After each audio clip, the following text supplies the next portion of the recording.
একটা বড় জঙ্গলে এক বাঘ থাকত। সে খুব শক্তিশালী, কিন্তু মাথায় তেমন বুদ্ধি ছিল না।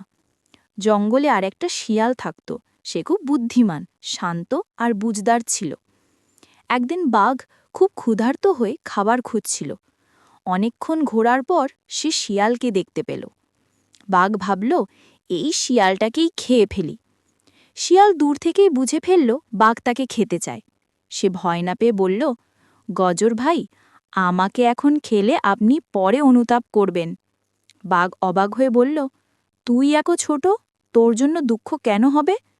শিয়াল শান্তভাবে বলল, আমি জঙ্গলের সব জায়গা চিনি, কোথায় খাবার পাওয়া যায়, কোন পথে কি আছে সব জানি।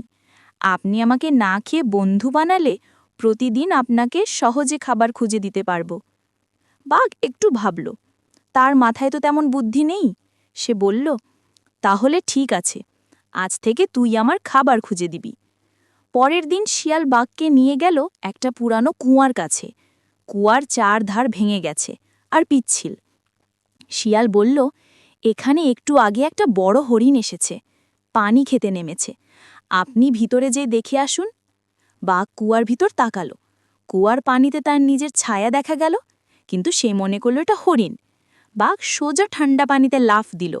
সে উঠতে পারছিল না, চারপাশ খুব পিচ্ছিল। শিয়াল বাইরে দাঁড়িয়ে হেসে বলল, বুদ্ধি না থাকলে শক্তি দিয়ে কিছু হয় না।